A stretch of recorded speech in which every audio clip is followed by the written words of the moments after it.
Bonjour à toutes et à tous. Bienvenue ici à Bavois pour ce deuxième jour de la semaine Grande Culture et Herbage. Vous le savez, nous avons vu les circonstances transformer l'habituel rendez-vous de la journée Grande Culture et Herbage en une semaine. À chaque jour son thème. Aujourd'hui ici à Bavois, on va parler un petit peu du thème phare, du thème star, j'ai envie de dire, que sont les céréales et plus particulièrement sous l'angle des essais variétaux sur les blés d'automne. Alors vous le savez, vous commencez peut-être à avoir l'habitude maintenant, cette formule, elle vous permet, même si on ne se voit pas, même si vous n'êtes pas là avec nous, elle vous permet de poser vos questions en direct ou même plus tard si vous regarderez la vidéo plus tard.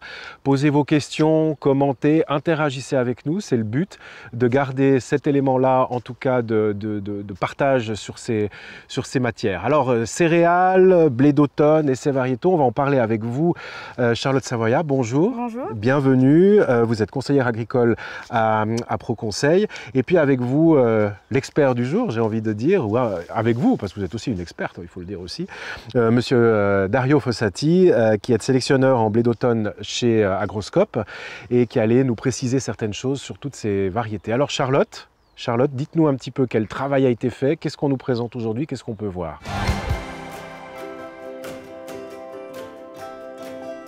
Alors là aujourd'hui on est sur l'essai variétal de ProConseil à Bavois. Donc c'est un essai qu'on met en place tous les ans dans différents endroits du canton. Et pour nous l'objectif c'est vraiment de suivre l'évolution de la liste variétale, mais aussi d'autres variétés. Alors ce qu'on va faire nous c'est qu'on va observer et décrire ces variétés avec des indicateurs pratiques qu'on ne trouve pas forcément sur la liste recommandée. Si on fait ces essais tous les ans, on va pouvoir produire des références technico-économiques fiables. Et puis finalement, on va aussi tester de nouvelles pratiques. Et puis donc cette année, et puis aussi l'an passé, notre intérêt c'est les mélanges de variétés que l'on fait sous les conseils de Dario Fossati. Donc en fait pour nous et pour les agriculteurs, le but de cet essai c'est vraiment d'optimiser le choix variétal sur les exploitations et aussi anticiper les besoins du marché. Donc on a cette chance en Suisse d'avoir cette diversité dans la liste recommandée et on la retrouve aussi sur le terrain. On a 5 grandes variétés en Suisse, Nara, Montalbano, Answin, Forel et Spontan. Ces variétés, donc c'est Nara la principale, elle représente 15% des variétés en Suisse qui sont cultivées. Toutes les autres, Montalbano, Answin, Forel, Spontan, elles représentent moins de 10%, pourtant c'est les variétés principales. Et ces 5 grandes variétés, à elles seules, elles représentent que 50% des blés cultivés en Suisse. Ça veut dire qu'on a une multitude de petites variétés, et donc c'est tout ça l'intérêt, c'est de continuer à avoir cette diversité. Donc si on a cette diversité en Suisse, dans ces variétés de blé, c'est aussi grâce à une sélection qui produit des variétés reconnues pour le rendement et pour la résistance aux maladies, pas seulement en Suisse, et une sélection qui se veut très proche du terrain et qui fait la performance de ces variétés. Donc nous dans cet essai, cette année, on a 27 variétés de blé que l'on teste et 3 d'orge. Donc on a des variétés de la liste recommandée, vous pouvez voir les variétés sur l'écran. Donc dans les tops, on va tester les standards, donc Nara, mais aussi Barretta, Montalbano, Molinera et Rosach. On a testé des mélanges. Donc un premier mélange Nara, Montalbano, Barretta et le mélange proposé par IP Suisse, Isuela.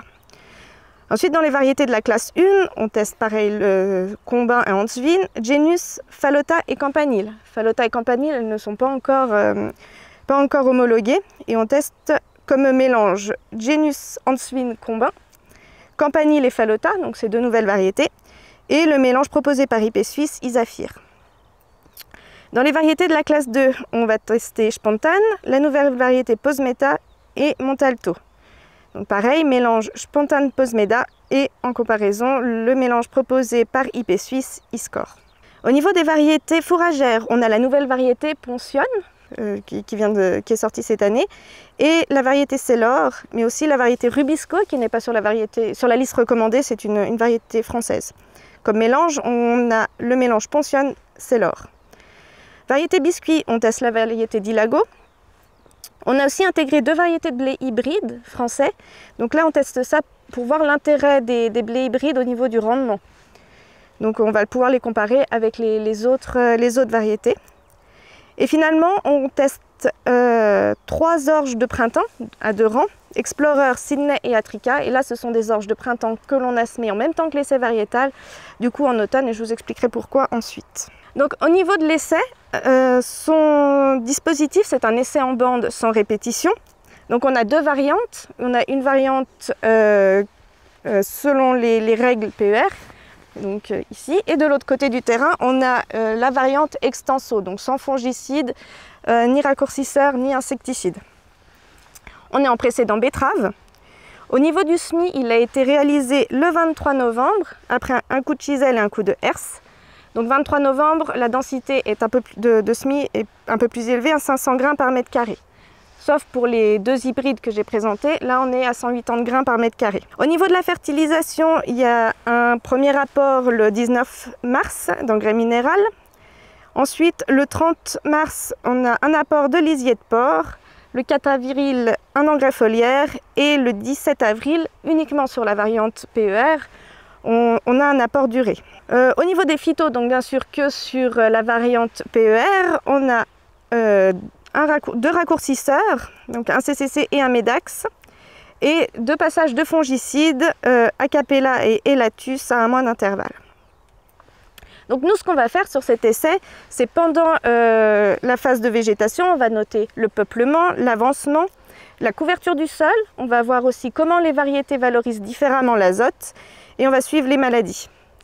Ensuite, sur la récolte, on va analyser les poids de 1000 grains, les protéines, le poids spécifique, le rendement, aussi le taux de gluten, et tout ça va nous permettre d'avoir des marges brutes estimées. Donc si vous voyez sur l'écran, l'essai il se présente de cette façon, et donc on se situe maintenant au niveau des tops, au niveau de Nara. Donc aujourd'hui, je ne vais pas vous présenter tous nos résultats et tout ce qu'on fait, mais je vais vous parler d'un indicateur qu'on suit, c'est la couverture du sol. Et cette couverture du sol, elle est importante, notamment dans les stratégies de réduction des herbicides. Donc la capacité du sol, en fait, c'est défini comme la capacité de la culture à fermer le couvert pour en fait priver les adventices de la lumière, en gros les étouffer. Donc c'est vraiment un caractère compétitif des variétés ici de blé vis-à-vis des adventices. Et nous, on va le mesurer comme le pourcentage de surface de sol couverte par le feuillage. Donc finalement, cette couverture du sol, elle est importante à prendre en compte. On la trouve pas, c'est pas un indicateur qu'on trouve dans la liste recommandée. Mais il faut vraiment voir que c'est un caractère améliorant pour la maîtrise des adventices. Mais par contre, si on veut réaliser un sous-semis, ça va être un caractère pénalisant puisque le sous-semis a lui aussi besoin de lumière. Donc ce qu'on fait, là je peux vous montrer sur votre écran, on va prendre des photos de chaque variété à différents stades. Donc là vous voyez une photo juste avant les piaisons de la variété Nara. Donc c'est une variété qui est très courte, le port de la dernière feuille est assez dressé et les feuilles sont assez étroites. Donc ensuite on va faire une analyse d'image et comme vous le voyez, donc en noir, ça va être la lumière qui atteint réellement le sol, donc la lumière en gros que reçoit les adventices, et en blanc c'est ce qui est couvert par la culture. Donc là on voit que Nara à ce stade a à peu près 50% de couverture du sol. En comparaison, donc on peut voir la variété ici Molinera qui apparaît. Molinera elle a une taille plutôt moyenne, mais elle a un port de la dernière feuille très étalé. Ces feuilles sont très larges. Et ici, donc, vous pouvez voir en comparaison qu'il y a beaucoup moins de lumière qui atteint le sol. Le sol, c'est une variété beaucoup plus étouffante et là, on a 75% de couverture du sol. Donc voilà, on va faire ça à différentes étapes pour toutes les variétés pour pouvoir avoir un résultat comme ce que vous pouvez voir. Donc là, ce sont des résultats provisoires que l'on vient d'avoir. Donc on regarde la couverture du sol par les différentes variétés en fonction de la hauteur. Donc en violet, vous allez avoir ce qu'on peut recommander pour la réalisation d'un sous-semis, c'est-à-dire des variétés qui ne couvrent pas trop le sol, mais qui ont quand même une certaine hauteur pour pas que le sous-semis atteigne les pieds et pose des problèmes à la récolte.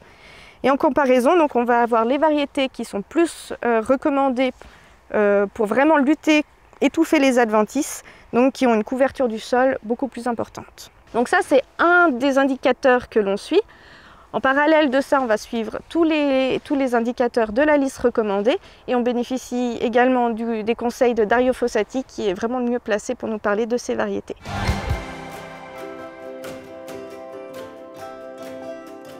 Alors ici, on a une partie de l'assortiment. On a ce programme de sélection en Suisse qui profite depuis des années d'être localisé à Changin.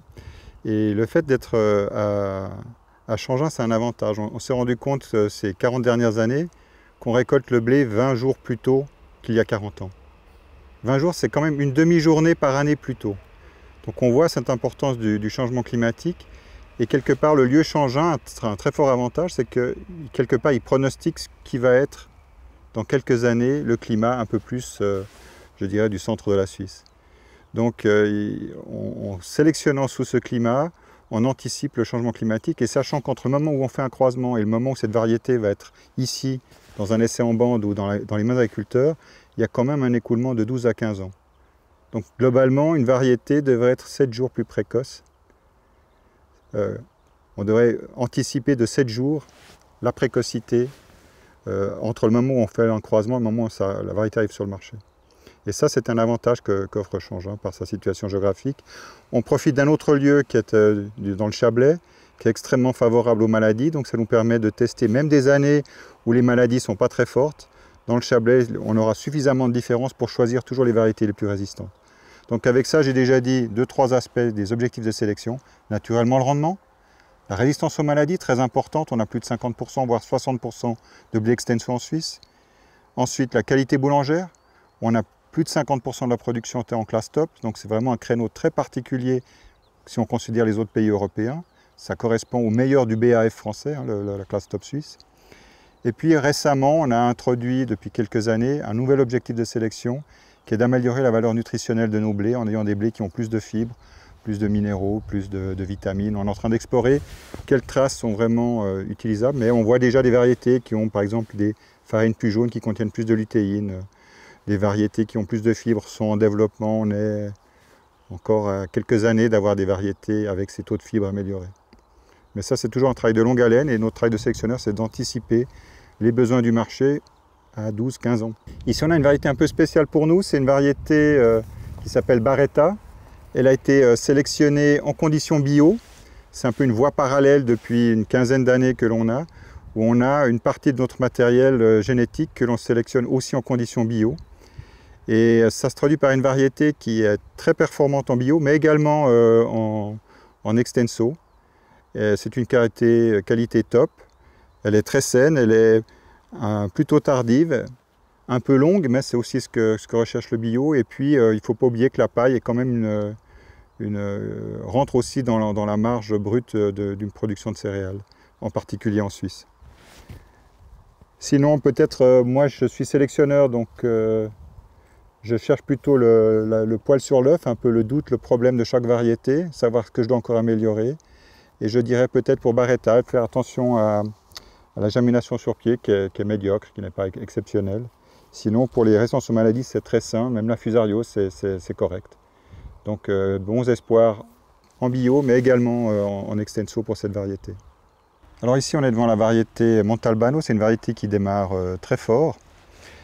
Pour vous donner un peu aussi le rythme de développement des variétés, elle est inscrite en 2016. En 2016, ça veut dire qu'elle a eu au minimum déjà 5 ans d'essais de tests en essais de rendement en Suisse, dans un réseau multilocal. Et puis elle arrive au catalogue, à la liste recommandée en 2018, donc elle a encore 2 ans de plus d'observation par les essais de l'interprofession. Donc quand vous achetez une variété suisse, vous savez qu'elle a au minimum 7 ans d'essais en conditions helvétiques et que cette année, elle est passée à travers haut la main. Donc cette variété, on met beaucoup d'espoir dessus parce qu'elle est d'une excellente qualité boulangère en classe top. Elle a également un excellent rendement pour la classe. Et du point de vue, peut-être de nouveau, si je cherche ses défauts, le poids hectolitre est bon, mais pas exceptionnel. Et puis, pour le reste, franchement, il n'y a pas beaucoup de défauts dans cette variété. Je pense que c'est aussi pour ça qu'elle a démarré très fort. Maintenant, il y a la rouille jaune qui change un peu chaque année. On a vu des nouvelles virulences probablement cette année. On est encore en train de de tester quelle race effectivement on a de rouille jaune qui sont apparues cette année.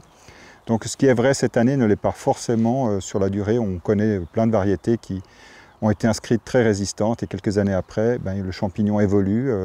L'évolution ne s'est pas arrêtée avec Darwin, elle est toujours en route. Et donc les champignons évoluent et essaient toujours de trouver la faille pour gagner la lutte contre la plante. Et ça c'est possible qu'on verra une évolution avec le temps. Pour l'instant, très prometteuse, très saine, presque trop beau, hein, mais très confiant sur cette variété. Un peu tardive. C'est peut-être son défaut, c'est un peu comme elle est un peu tardive, c'est possible que dans certaines conditions ça lui donne son avantage, dans certaines conditions ce sera son point faible. Donc elle est un peu plus tardive que le reste de l'assortiment. On est ici devant la variété Rosage, qui est une variété dont on voit le développement plutôt en bio.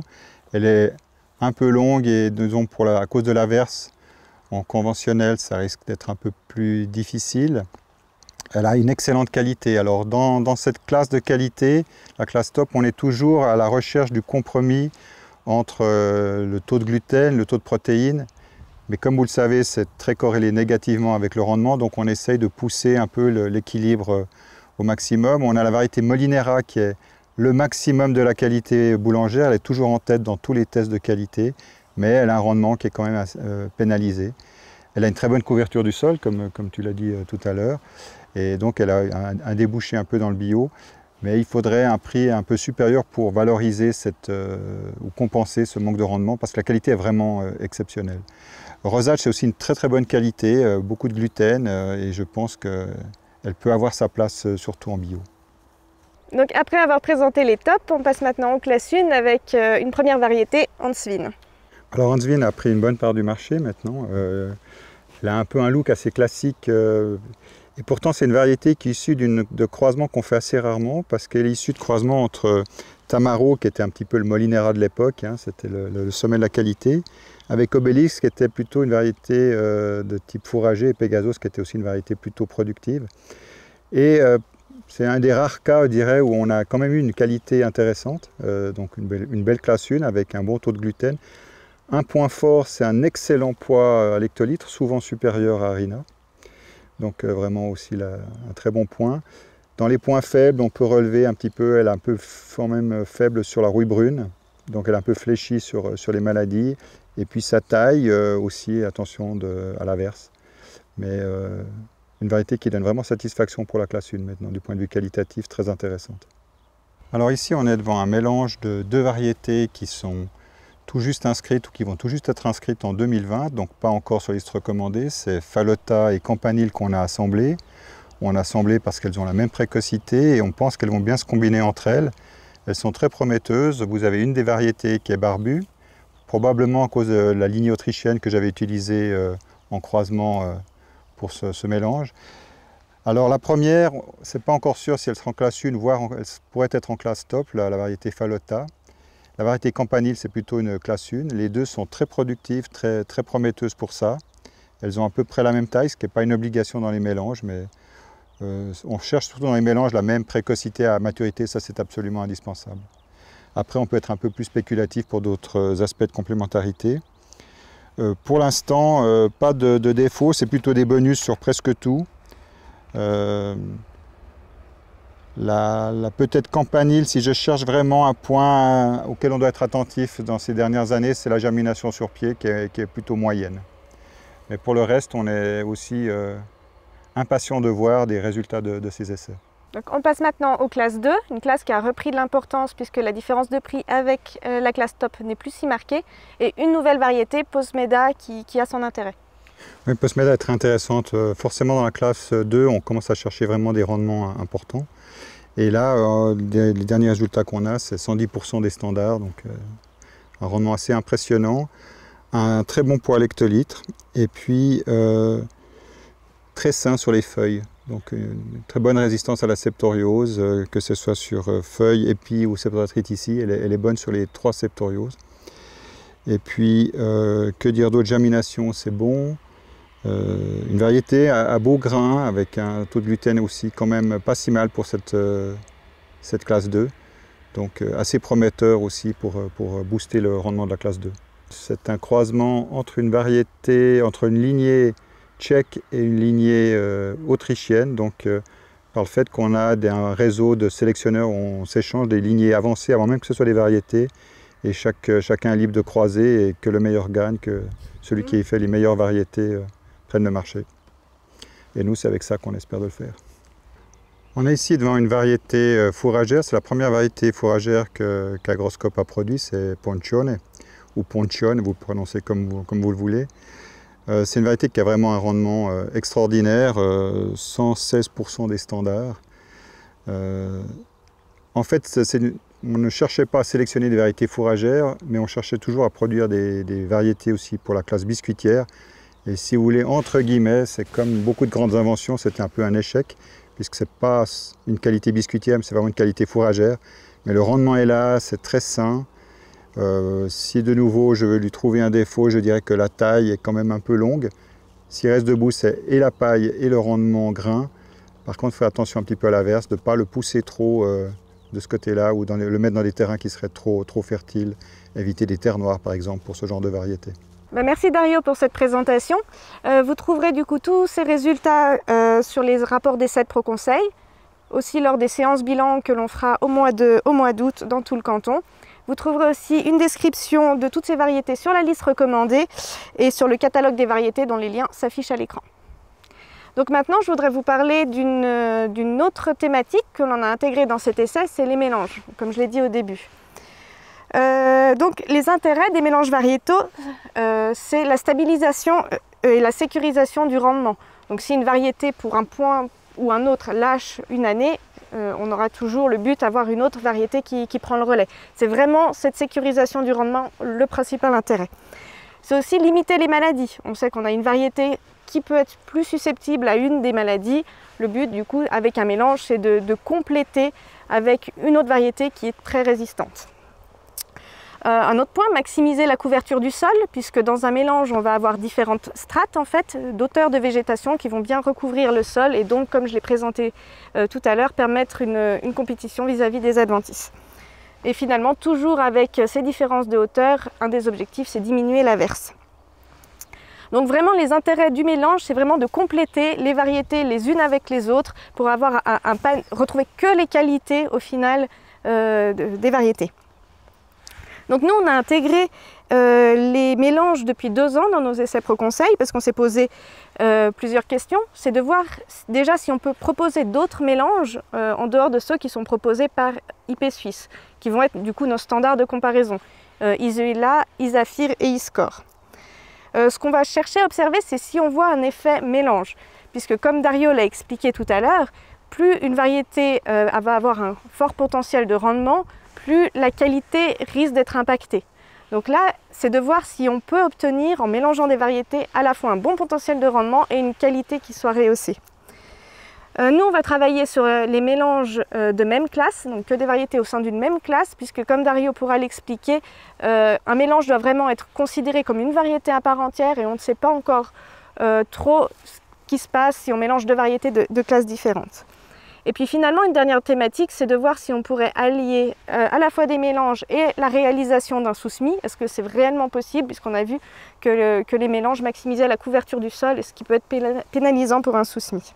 Donc voilà, et maintenant au niveau de la sélection, il y a un intérêt aussi. Il y a des autres questions au niveau de la recherche qui se posent. Donc je vais laisser Dario expliquer ça. Oui, les mélanges, c'est une longue histoire en Suisse. Dans les années 80-90, c'était essentiellement travaillé pour les résistances aux maladies. On sait qu'il y a un effet barrière, il y a un effet difficulté de diffusion. Si vous avez une variété sensible, mais que la probabilité qu'elle soit touchée par les spores diminue parce qu'elle n'est que 50% du champ, l'épidémie va être ralentie, parfois suffisamment pour qu'en fait, on n'ait pas un effet pénalisant de l'épidémie. Ça a été montré, démontré, il n'y a pas à revenir là-dessus. Il faut simplement bien combiner les résistances pour toutes les maladies des 2, 3 ou 4 composantes du mélange. Après, on cherche aussi à maximaliser l'utilisation du sol, donc d'avoir des racines qui explorent tous les compartiments, d'avoir aussi, du point de vue aérien, une complémentarité. Il y a un point sur lequel on doit être intransigeant, c'est la maturité à la récolte. Il faut que la maturité soit identique pour toutes les composantes. Pour le reste, on peut explorer jusqu'où on peut aller, même sur les qualités. on a vu que certains mélanges, entre une bonne classe 1 et une bonne classe top, on arrive à une qualité finale qui est une classe top. Donc ça aussi, on doit explorer ça. Donc on a vu des effets aussi très intéressants sur la qualité. Il semble, on est en train de mettre sur place un essai pour arriver vraiment à le démontrer scientifiquement, que les grains issus d'un mélange ont souvent une qualité boulangère supérieure au mélange des grains des variétés pures. Donc ça, c'est un phénomène très intéressant. Donc si on a une meilleure résistance aux maladies, une meilleure couverture du sol, une meilleure utilisation des ressources, une qualité améliorée, un rendement stabilisé par cet effet tampon de compensation entre variétés, on voit l'intérêt des mélanges.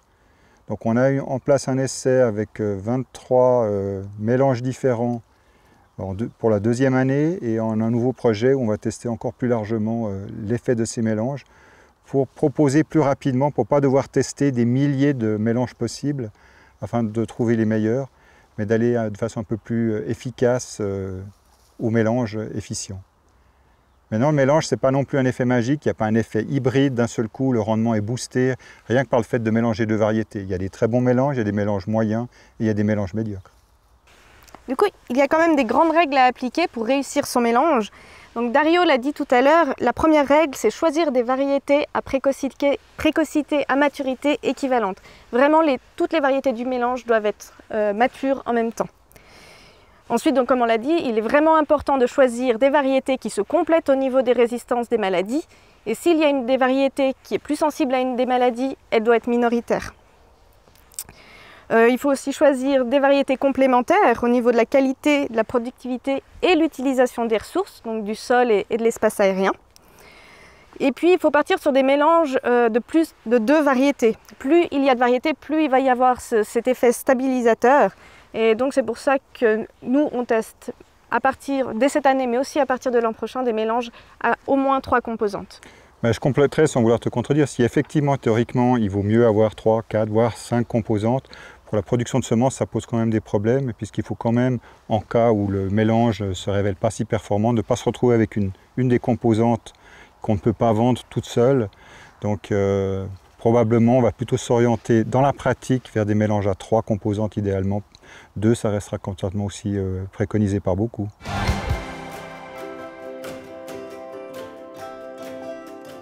Voilà, nouveau chapitre dans cette discussion sur les céréales. On va évoquer maintenant plutôt les effets que peut avoir la météo sur tout cela. Pour cela, André Zimmermann nous a rejoint. Bonjour. Vous êtes collaborateur technique à la station de protection des plantes du canton de Vaud, toujours aussi avec Charlotte Savoyat de ProConseil.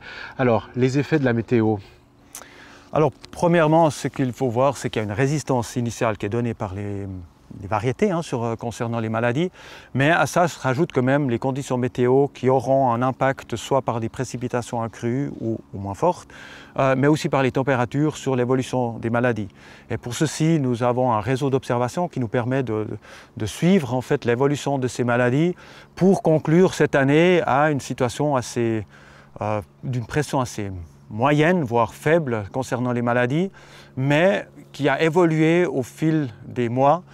Si vous prenez le cas en fait, d'une des maladies principales du début, donc de la tige, de la céréale, du blé, comme on peut le voir sur l'image, le piétin vert, par exemple, a été favorisé ce printemps par une météo généralement douce, mais très humide, donc une maladie qui s'attaque aux pieds et qui va provoquer de l'averse. Donc le piétin vert a été très favorisé en début de végétation, mais on voit sur ce graphique qu'en fin de végétation, là maintenant, on a une situation qui est beaucoup plus stable, avec peu de problèmes réels, puisque la maladie a été bloquée par la période de sécheresse.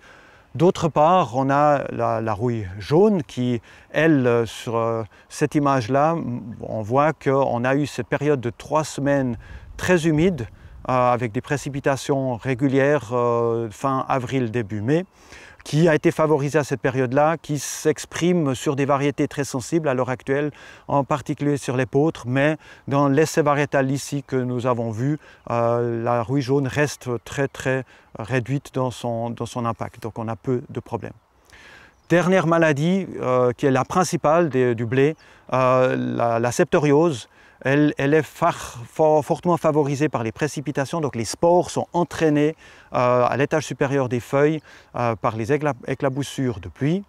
Et là de nouveau, rien à signaler en début de végétation, comme on le voit sur l'image, avec une progression quand même assez forte, ce qui fait qu'on retrouve tout de même la septoriose sur la dernière feuille, donc la feuille, donc la partie de plante qui donne le plus d'impact sur le rendement.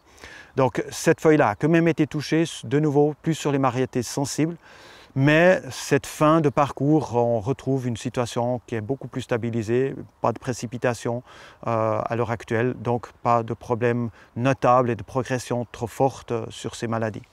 Donc en définitive, on voit que la pression maladie, elle est présente, mais cette année, par rapport aux années précédentes ou d'autres années avec des très fortes pressions, elle est réduite. Et alors, comment peut-on agir sur ces blés pour garantir un certain rendement? Alors, il est clair que, on l'a vu, choix variétal, la rotation des cultures sont des éléments décisifs quand même par rapport à l'évolution, mais il est clair que les maladies seront toujours présentes. Donc le seul moyen d'avoir un impact décisif et de garantir toujours un rendement conséquent, ça reste une application de fongicides. À préciser quand même que dans le canton, on a plus de 60% des céréales qui sont produites sans fongicides ni régulateurs, donc en fait ce qu'on appelle de l'exenso. Donc ça concerne encore 40% des surfaces qui se situent généralement dans des régions avec un haut potentiel de rendement, et ce qui permet de bien valoriser le potentiel génétique des variétés. Donc stratégie principale, c'est, comme je l'ai déjà évoqué tout à l'heure, protéger la dernière feuille. Ce qui veut dire, c'est qu'on attend le mois de mai, quand la dernière feuille est complètement étalée, et là, on applique en fait un fongicide qui va permettre de protéger la montée de la maladie sur l'épi et de ce fait garantir un rendement. Dans certains sites, avec des fortes présences, et cela, on le voit sur la fiche technique que vous voyez en ligne, on a des fortes pressions d'oïdium ou de rouille jaune. Dans ces cas-là, une intervention peut être utile plus précocement au stade 1 à 2 nœuds. Application complémentaire, si on a une pression importante de piétin sur une maladie qui est peut-être peu présente, mais selon les variétés, ça peut quand même provoquer de la verse précoce de la céréale et donc de ce fait d'autres maladies, mais surtout clairement perte de rendement, mais aussi perte de qualité. Si le blé est par terre, le grain va germer plus facilement. Dans ce cas-là, une application d'un fongicide qui permet de protéger la tige est aussi indiquée. Et là, ça se fait également à un stade précoce 1 à 2 nœuds. Dernier élément, on a de plus en plus la problématique de la fusariose. Et concernant la fusariose, on va devoir appliquer un fongicide à la floraison du blé. Donc ici, on est au stade fin floraison. Les précipitations annoncées n'auront plus aucun impact. Mais sur des variétés, ou surtout sur des blés semés plus tardivement, on va devoir protéger le blé contre la fusariose. On a un gros risque de déclassement, parce que les champignons vont produire ce qu'on appelle des mycotoxines, donc des toxines qui peuvent avoir un impact sur la santé humaine, mais aussi sur le bétail. Et donc l'objectif, c'est d'avoir un blé de qualité réprochable pour la panification. Dans ce cadre-là, nous avons également des recommandations qui concernent le maintien de l'efficacité de ces différents produits. On a clairement une évolution fréquente et continuelle des champignons par rapport à l'utilisation de fongicides. Dans le sens, il faut voir que chaque application de fongicide est une sélection naturelle des champignons. Et donc, les races de champignons vont s'adapter simplement à ce qui est fait dans les parcelles. Donc, il y a des évolutions dans les familles de fongicides qu'on doit prendre en compte. Clairement, nous recommandons de ne plus utiliser les strobilurines seules. Le graphique que vous voyez le montre très bien. Nous avons 4 familles principales qui sont utilisées dans la lutte contre les maladies des céréales. On a systématiquement des triazoles qui sont utilisés en mélange avec d'autres groupes. Et l'important, c'est de ne pas répéter l'utilisation de l'améntriazole si on fait 2 traitements à la suite.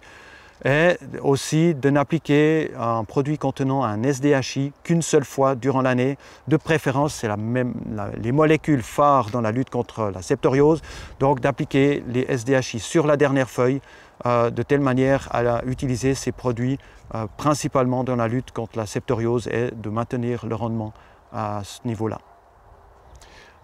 Pour terminer, je dirais qu'il est important de toujours respecter les seuils d'intervention qui sont clairement des seuils économiques.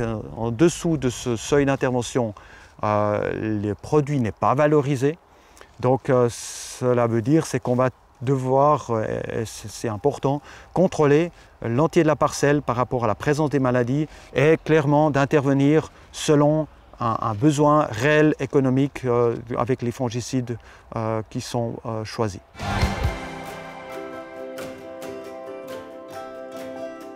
Donc on arrive maintenant à la fin de l'essai avec la partie orge.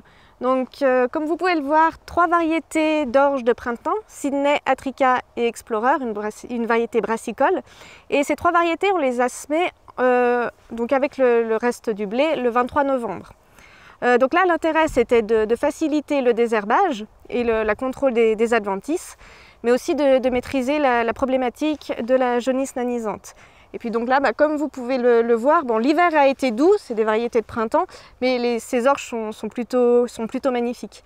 Donc cette thématique, on l'a fait depuis 2 ans, aussi dans l'essai de l'an passé, et on va pouvoir comme ça regarder les rendements et on va continuer à travailler cette thématique. Donc là, comme je disais, un des principaux intérêts de semer aussi tardivement, c'est le contrôle de la jaunisse, puisque André, cette année, donc, il y a eu une grosse pression de cette maladie. Donc effectivement, on a une pression assez importante de jaunisse nanisante dans les orges du canton, généralement. On peut constater que cette année, la pression a été très forte. On s'attend déjà à cette situation l'année passée. À la base, en fait, les orges de ces dernières années contenaient, la semence permettait de contenir en fait la pression des pucerons qui sont les vecteurs de cette maladie. Et voilà, ces 2 dernières années, ces traitements ne sont plus possibles, ce qui fait que l'impact de la maladie prend l'ascenseur. Donc concrètement, comme vous le voyez sur le graphe qui s'affiche, nous avons en fait une orge juste en face qui a été semée plus précocement au mois de septembre avec des gros dégâts de jaunisse nanisante. Donc une partie du champ a dû être remplacée simplement parce que la population, le peuplement d'orge était insuffisant. Ce qui a été fait, ce qu'on a pu constater, c'est simplement que du maïs qui avait été infecté avec la virose par l'orge voisine a retransmis ce virus toujours par des pucerons au couvert végétal qui se trouvait en intermédiaire entre la culture précédente et l'orge. L'orge a été semée directement dans le couvert végétal sans destruction du couvert et de ce fait la maladie, toujours par l'intermédiaire des pucerons, a pu passer tout simplement du couvert végétal qui était en maturité, en train de se décomposer, a pu passer directement sur les plantes d'orge qui ont été mises en place. Donc c'est clairement un phénomène connu, on s'attendait à cette situation, mais on voit que les automnes très doux qui favorisent le vol des pucerons encore longtemps durant le mois de septembre, voire début octobre, ont clairement un effet favorable pour la diffusion de cette maladie. Ensuite, au sein de ces parcelles, la maladie va s'étendre par rond de 1-2 mètres carrés. Simplement, ça c'est des générations sans ailes de pucerons qui vont continuer à se multiplier et transmettre le virus. En définitive, on a d'autres maladies dans l'orge, mais celle qui nous fait craindre le plus de perte de rendement cette année, c'est la jaunisse nanisante. Mais il est clair qu'on peut agir par l'intermédiaire d'un semis retardé de l'orge pour diminuer l'impact de cette maladie. Une enquête que nous avons faite en collaboration avec Agroscope montre très bien que les dégâts se réduisent fortement pour les semis après le 5 octobre. Donc l'objectif clair, c'est une recommandation de semis de l'orge qui quitte le mois de septembre et qui s'approche plus du mois d'octobre, et de préférence dans des régions en basse altitude, régions viticoles en particulier, plutôt un semis de l'orge au 5, voire après le 5 octobre. Merci pour ces conseils. Merci André Zimmermann, merci Charlotte. Ainsi se clôt cette journée, cette grande séquence consacrée aux céréales ici à Bavois. Et on va rester demain à Bavois puisqu'on se retrouvera pour parler betterave, pas loin d'ici, sur une autre parcelle. En attendant, continuez si vous en avez à poser vos questions, Facebook, sur notre site, etc. Commentez. Dites-nous aussi ce que vous pensez de ce format, de cet ersatz de journée grande culture transformé en semaine. Nous, on se réjouit de vous retrouver pour le 3e jour. En attendant, portez-vous bien et à demain.